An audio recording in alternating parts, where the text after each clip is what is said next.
Hey, howdy, hey! It's Miss Johnson with the Agro Wisdom channel. What are we doing? FFA Lullabies, Cattle Country, Peter French by Giles French, who's not related.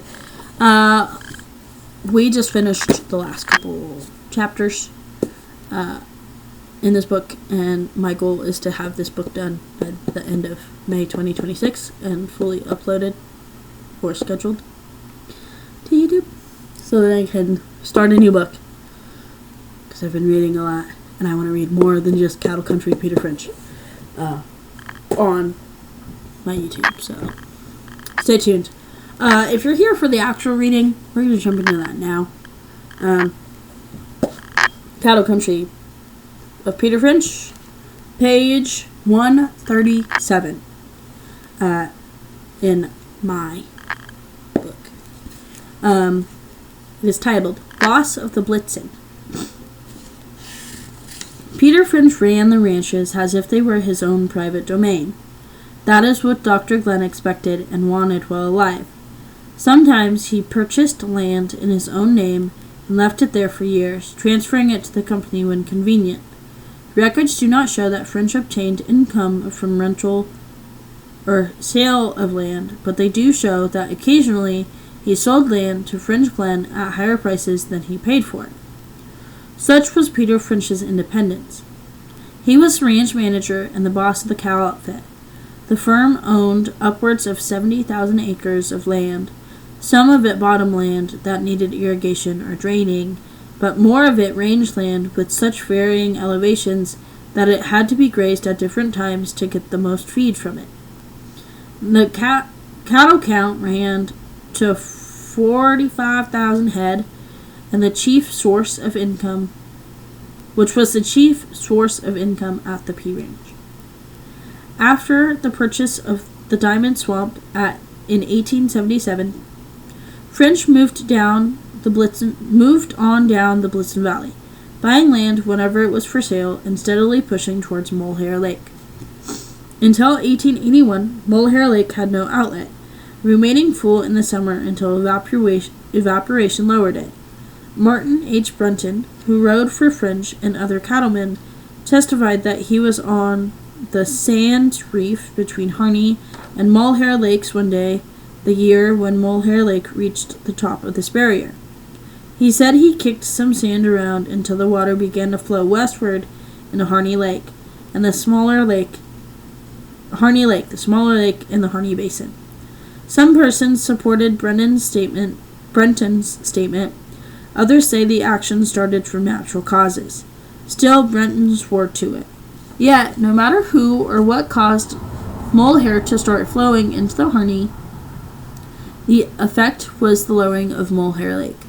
Lowering just by a foot exposed more than 10,000 acres of land.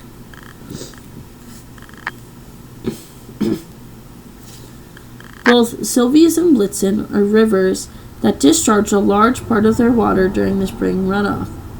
The Sylvius Valley may be a marsh in May, but is dry as a powder house in July. In summer, when the water from these rivers was used for irrigation, and always after the snow water ran from the Blue Mountains and the Steens, Molehair Lake shrank rapidly. The drainage in Harney Lake and evaporation combined to remove the water. Irrigation was one of Peter French's innovations. He had men dig ditches to channel the water of the Blitzen River, especially below Diamond Swamp, out over the parts of the valley floor where sagebrush grew instead of meadow grass. Sage will not live, even for a short time, if its roots are underwater, and flooding eradicates it. French improved hundreds of acres with this method. He made the swamplands drier and the sage flats wetter, to the benefit of both.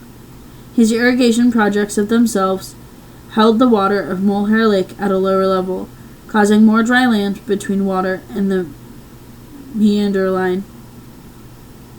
The meander line is a surveyed line which follows the outline of some given stream, lake, or swamp. Such lines were later to have a profound impact on the life of Peter French. The boss of the Blitzen made a reputation for himself as a fence builder, as well as an irrigationist. Anyone who wanted to work at either fence building or dig ditching could find work at the P Ranch. The fences were often built between rim rocks, a common geological feature of the country. When old man William Barton decided to retire, French bought his place, which was just north of the Diamond Ranch and included Barton Lake, named for its owner. On this piece of land, atop a hill, where it would be dry throughout the year, French built his famous round barn that still stands, a lasting tribute to his industry. In the center post of the barn, a huge old juniper tree holds braces for the center roof, and a circle of posts supports the sloping dome of the roof. The outside wall holds up the ends of the long rafters. A stone wall forms a central circular corral where horses could be roped, snubbed, saddled, and ridden by buckaroos able to suppress their fear of riding wild horses inside. Here and on the track between the outer wall and the inner corral, horses were ridden until they seemed gentle. French's theory was that in this barn, colts could be broken in winter and be ready for riding when spring came, but his theory did not always work out. A horse could be ridden several days around the track inside the barn and seem gentle, yet might buck like a wild horse when mounted outside. A particularity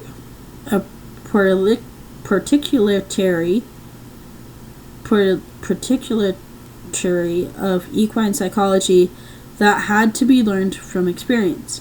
However, the round barn made it possible for dozens of men to be occupied in the winter, and the job of breaking out a bunch of colts is better done when other work is not pressing. Cow horses rarely last long, and of the nearly 300 head of horse and mule colts French raised each year, he kept about 2/3 on the ranch. The others were sold.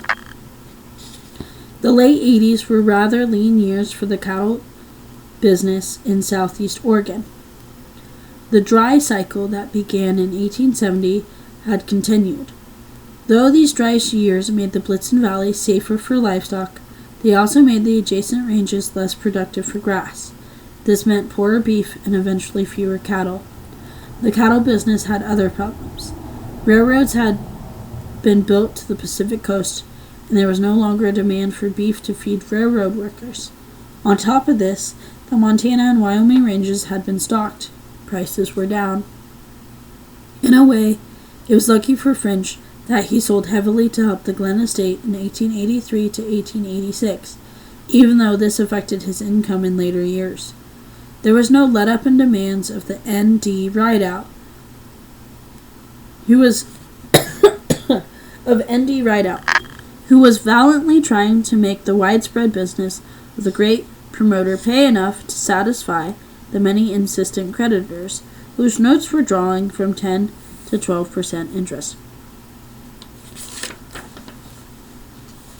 By 1886, French paid $7,755.40 for cattle and made sales of $82,202. In 1890, he bought $4,891.75 and sold $66,129.11. In 1891, he bought $868,675.50 and sold $51,145.54. By 1893, the figures were $9,940 and $79,826.51.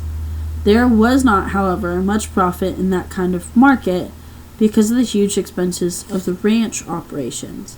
Digging irrigation ditches, building fences, and making other improvements was a costly business. Hundreds of men were on the French Glen payroll during peak seasons.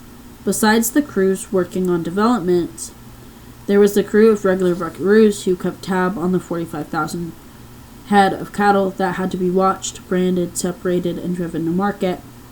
The market was either at the old shipping point of Winnemucca, Nevada, or at Ontario, Oregon, after the railroad came to that town. Occasionally, French had his cattle driven as far as north as the Columbia River. His was a big outfit, and it stayed big even through the bad years because there were feed for the cattle and the debt was manageable. French himself made trips to San Francisco and back to Chicago with trainloads of cattle. Returning, he brought even better bulls to constantly improve P Ranch cows.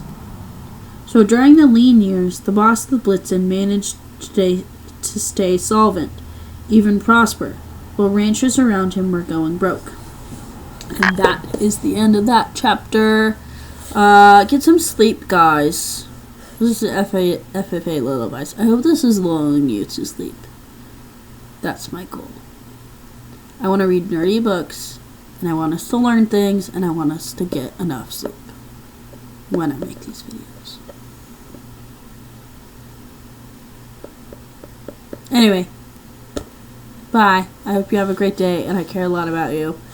You're doing great. Drink some water. Go take a nap. Bye. Like, subscribe, do the things. Leave a comment. I don't know. Go crazy. Don't go crazy. Leave me a comment. Bye.